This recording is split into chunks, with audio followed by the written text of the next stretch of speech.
काल मीरा रोड मध्ये आपल्या महाराष्ट्रामध्ये पण बुलडोजर पॅटर्न येऊ शकतं याचं उत्तम उदाहरण काल नयानगर मध्ये झालेल्या बुलडोजरच्या कारवाईमुळे हिंदू समाजामध्ये तसा विश्वास आलेला आहे। त्यासाठी प्रामुख्याने मी राज्याचे गृहमंत्री सन्मान्य देवेंद्र फडणवीस साहेबांचा मनापासून आभार मानेन की त्यांनी आदेश दिले आणि जिथे बुलडोजर चालले पाहिजे होते तिथे बुलडोजर चालायला सुरुवात झालेली आहे। आणि जसं योगीजीने उत्तर प्रदेशमध्ये बुलडोजर पॅटर्न आणलं तसा आमच्या महाराष्ट्रामध्ये बुलडोजर देवा नावाचं पॅटर्न आता सुरू झालेला आहे। जिथे जिथे हे जिहादी मस्ती करतील, लँड जिहादच्या निमित्ताने अतिक्रमण करतील, तिथे तिथे बुलडोजर देवा तुमच्या अतिक्रमणावर चालताना तुम्हाला दिसेल। आणि यापुढे आमच्या महाराष्ट्रामध्ये हिंदूंची लोकसंख्या कमी करण्यासाठी हे कुठेही लँड जिहादचे प्रकार अगर दिसले तर तिथे तिथे बुलडोजर देवा पॅटर्न आपल्याला महाराष्ट्रामध्ये निश्चित पद्धतीने दिसेल।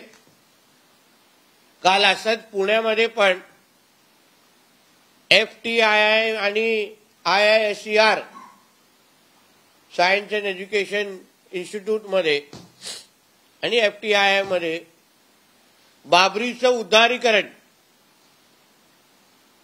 आणि त्याबद्दलचे चित्रफित आणि एक्झिबिशन,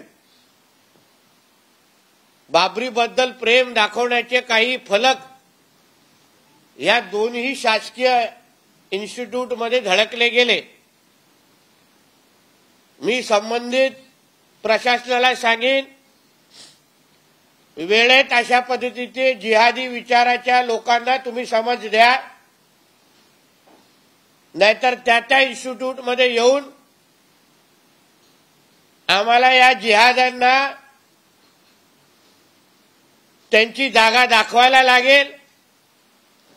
जशी बाबरी तोडून तिथे राम मंदिर उभं केलंय आणि मग त्यांच्या तोंडातून जय श्रीराम कसं काढायचं ह्याचंही औषध आमच्याकडे आहे। म्हणून संबंधित FTII आणि IISER या दोन्ही इन्स्टिट्यूटने यावर बारकाईने लक्ष घालावं। कुठेही जिहादींचे जिथेही हिरवे साप वळवळत असतील त्यांना वेळेत आवर घालावं, एवढं या निमित्ताने मी आपल्याला सांगेन। काल संजय राजाराम राऊत आणि उद्धव ठाकरे नाशिकमध्ये होते आणि भाजप मुक्त अयोध्या असं आहे ना काहीतरी, श्रीराम मुक्त भाजप कोण बोलतायत? जो 10 तोंडी रावणासारखा महाराष्ट्रामध्ये आज आहे। म्हणून या 10 तोंडी मुक्त रावण, 10 तोंडी रावण मुक्त महाराष्ट्र करण्याची आता वेळ आलेली आहे। आणि या रावण मुक्त महाराष्ट्र करल्यानंतर या दोघांनाही त्यांची लायकी दाखवण्याचं काम 2024ला महाराष्ट्राची जनता करेल असा माझा ठाम विश्वास आहे। बोला, आपले काय प्रश्न? रोहित पवार यांना ईडीच्या चौकशीला बोलवण्यात आलं, मात्र त्याच ठिकाणी प्रदर्शन देखील झालं। राष्ट्रवादीचे कार्यकर्ते आक्रमक होते। रोहित पवार म्हणतात की मी सगळ्या चौकशीला सामोरं जाईन। मला हे कळत नाही, आता जे काही शेमड्यासारखं महाविकास आघाडीचे नेते मंडळी रडतायत। मी सकाळी संजय राजाराम राऊतची पण प्रेस बघितली, सुप्रियाताईंना बोलताना बघितलं। मग महाविकास आघाडीचं सरकार असताना मुंबई पोलीस, महाराष्ट्र पोलीस ह्यांना जे काही घरगडीसारखा वापरण्याचे असंख्य प्रकार, मुंबई पोलिसांच्या कारवाया महाविकास आघाडीच्या काळात फक्त भारतीय जनता पक्षाच्याच नेत्यांवर का व्हायच्या? मग तेव्हा महाविकास आघाडीचे लोक कुठलेही गुन्हे करायचे नाही का? आता जसं सांगितलं जातं की फक्त ईडीच्या कारवाया, सीबीआयच्या कारवाया विरोधकांवरच केले जातात, महाविकास आघाडीच्याच नेत्यांवर केले जातात. मग महाविकास आघाडीचं सरकार असताना कुठे केंद्रीय मंत्र्यांना जेवणाच्या ताटावरून उठवणं, आमच्या देवेंद्र फडणवीस साहेबांना अटक करण्यापर्यंतची हिंमत दाखवणं, आमच्या गिरीश भाऊंवर मकोकाची खोटी केस चालवणं, प्रवीण दरेकर साहेबांना खोटी त्या मुंबई बँकच्या केसमध्ये अडकवणं, केतकी चितळे, अर्णब गोस्वामी, हे किती उदाहरणं तुम्हाला देऊ?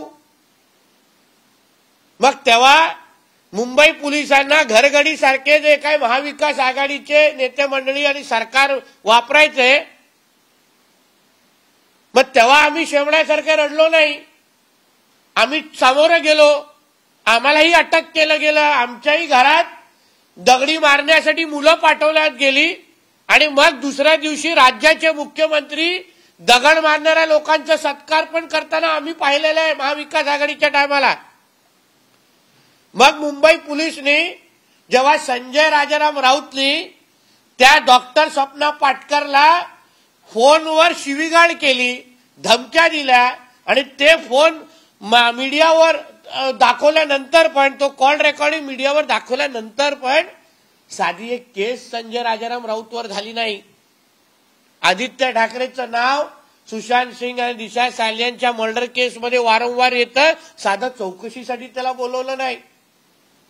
मग तुमची सत्ता असताना मुंबई पोलिसाला का आवरलं नाही?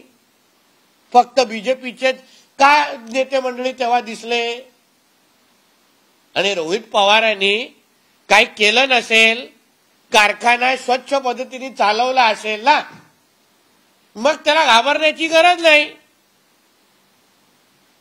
अन्य वेळी दुसऱ्या नेत्यांवर बडबडत बसायचं, टीका टिप्पणी करायची, जिकडे तिकडे थोबाड वाजवत बसायचं आणि मग आता ईडीला कारवाईला जाताना डायपर का घालायला लागतंय? राष्ट्रवादीच्या नेत्यांचं असं म्हणणं आहे की रोहित पवार यांनी युवा संघर्ष यात्रा काढली आणि त्यामुळे भाजप घाबरलाय. अहो, त्या युवा संघर्ष यात्रेला कोणी मोजलं नाही, कोणी पाहिलं नाही, म्हणून शेवटी स्वतःहून लाठीचार्ज करण्याची गरज भासली. म्हणून रोहित पवारची लायकी स्वतः जितेंद्र आव्हाड काढतात, कधी त्यांचे अन्य नेते काढतात. पहिलं रोहित पवारलाची इज्जत त्याच्या राष्ट्रवादी गटाचे नेते तरी करतात का पहिलं विचारा. मग आम्ही तर फार लांबचे राहिलो.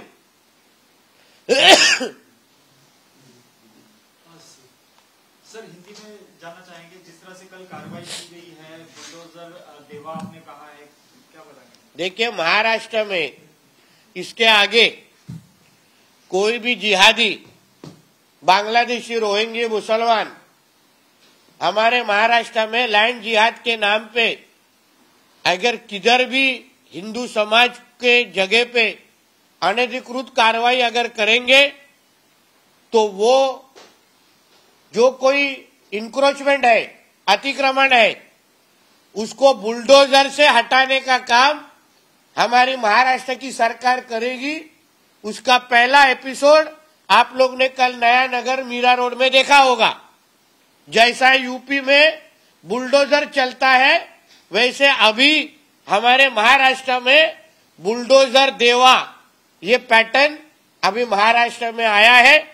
इसके आगे जाके किसी ने भी हमारे हिंदू समाज की संख्या कम करने के लिए वहां अगर अतिक्रमण किया होगा, जिहादियों का जहां जहां लैंड जिहाद चालू होगा वहां बुलडोजर देवा पैटर्न आपको दिखेगा. एक FTI और ISER, ये दो जो गवर्नमेंट इंस्टीट्यूट है, वहां रिमेम्बरिंग बाबरी और रामायण के ऊपर गलत फिल्म दिखाने का कुछ शो रखे गए हैं, बैनर लगाए गए हैं, ऐसी मालूमात मेरे पास है और इंफॉर्मेशन भी मेरे पास आई है। वहां के प्रशासन ने और एडमिनिस्ट्रेशन ने ऐसे कोई भी जिहादी सोच के लोग तुम्हारे आपके इंस्टीट्यूट में अगर इस तरीके का बैनर लगाते होंगे तो सही वक्त पे उन पे कार्रवाई कीजिए, वरना हमको ये इंस्टीट्यूट में आके उनको उनकी जगह दिखानी पड़ेगी।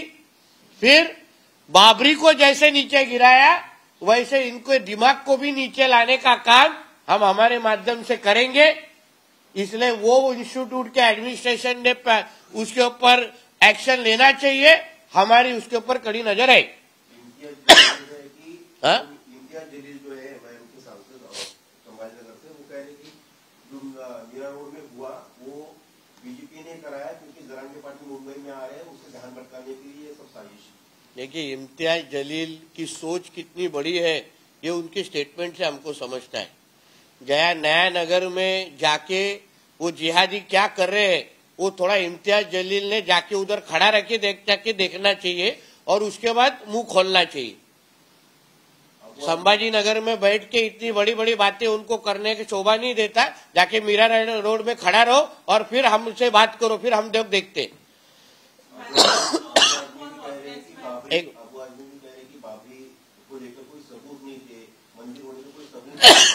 मुझे लगता है कि बाबरी गिराने के साथ ये अब्बू आजमी जैसे भी एक दो लोगों को भी उस तरीके ही गिरा के बाजू कर देना चाहिए था। ये इस तरह से कीड़ों मकोड़े अभी तक जिंदा है, इसलिए अभी तक हमारे देश में परेशानियां हो रही है। तो मुझे लगता है कि बाबरी के कार्रवाई के बाद और छोटी मोटी एक दो कार्रवाई बची होगी।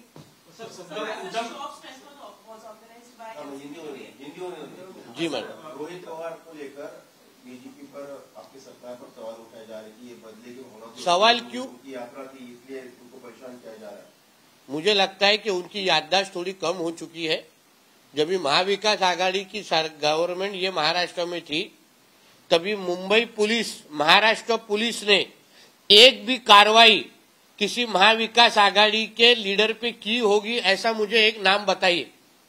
महाविकास आघाड़ी की जब भी सरकार थी तभी संजय राउत ने एक औरत को, डॉक्टर औरत को फोन के ऊपर गाली गलौज किया, धमकाया, तो भी उसके ऊपर एक केस हुआ नहीं। उसी तरीके से आदित्य ठाकरे का नाम वो सुशांत सिंह और दिशा सालियान के केस में आया, उसको सारी इंक्वायरी के लिए भी बुलाया नहीं। जो केसेस महाविकास आघाड़ी के टाइम पे हुई है वो सारे के सारे बीजेपी के लीडर्स के ऊपर ही क्यों होती थी? फिर हम लोग ने तभी सवाल क्यों उठाया? तभी वो बराबर नहीं था क्या? केंद्रीय मंत्री राणे साहब को खाने से उठाना, हमारे देवेंद्र जी को अरेस्ट करना, हमारे अरेस्ट करने की कोशिश करना, हमारे गिरीश भाऊ के ऊपर मोकोका लगाने की कोशिश करना, हमारे प्रवीण दरेकर जी को गलत तरीके से अरेस्ट करना, वो केतरी चितले हो, वो अर्नब गोस्वामी हो, कंगना राणावत जी हो, कितनी यादी बताओ आपको। तो तभी आप लोग को याद नहीं आया कि बाबा कायदा ये सबके लिए होना चाहिए। फिर सिर्फ आप बीजेपी लीडर के ऊपर क्यों फिर कार्रवाई करते हो? और आज जब आपके लीडर के ऊपर उनकी जो गलती है, भ्रष्टाचार हुआ है, मनी लॉन्ड्रिंग हुआ है, इसलिए अगर ईडी में रोहित पवार को जाना पड़ेगा तो उसमें रोने की और दुख लगने की क्या बात है? वो जाएगा अंदर, सवाल का जवाब देगा। अगर कुछ किया नहीं होगा तो डरने की बात नहीं है ना। तो जाके उस सवाल का जवाब दे दे और फिर बाहर आके बोले कि मैंने कुछ किया नहीं है।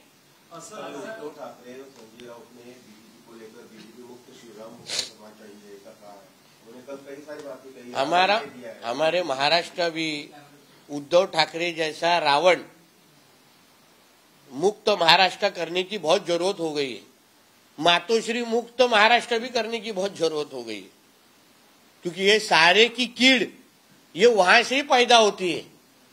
तो इसलिए बीजेपी मुक्त राम ऐसा कभी हो नहीं सकता, क्योंकि हमारे हलेक के दिल में राम बैठा है। मगर रावण मुक्त महाराष्ट्र ये जरूर हम 2024 में करेंगे और उद्धव ठाकरे और संजय राउत का दुकान हमेशा के लिए बंद कर देंगे।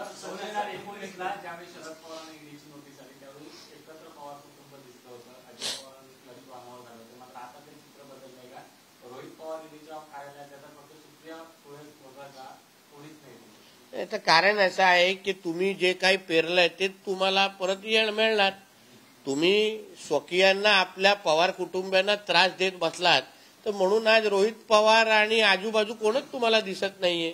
म्हणून जे पेरले तेच उगवतोय, बाकी नवीन काय नाही त्याच्यामध्ये. सर, राहुल गांधी कल असम में थे, बकायदा काफी क्लैशेस हुए थे कांग्रेस वर्कर्स और असम पुलिस के दौरान.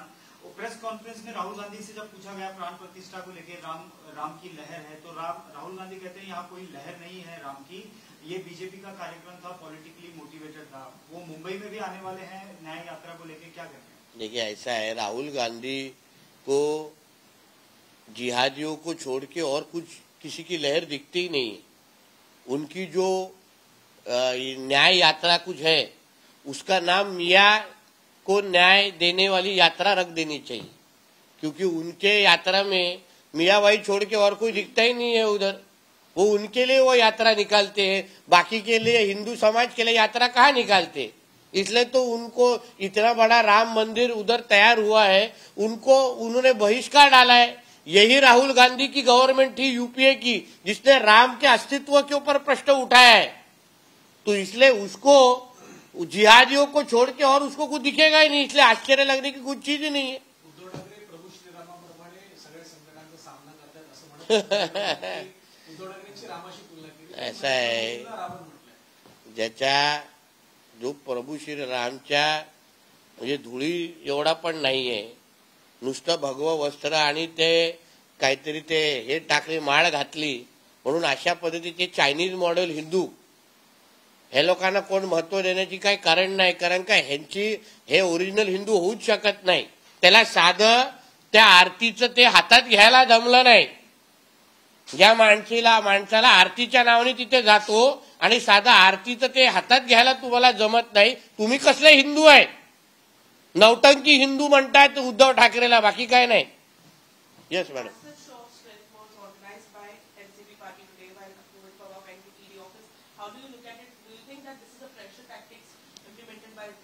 This is a glorifying of people who are corrupt. People who have been called by the ED for money laundering cases. I don't understand why would the party want to glorify them. What great have they done that, you have to show a massive show of strength. Let him go inside to the ED office and let him answer and come back.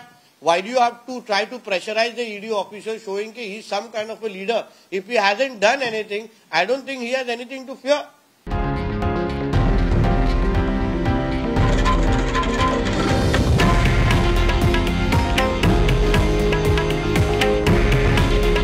हे आहे देशातील number 1 news network आणि आपण पाहत आहात TV9 Marathi. काळजी तुमची, हित महाराष्ट्राचं.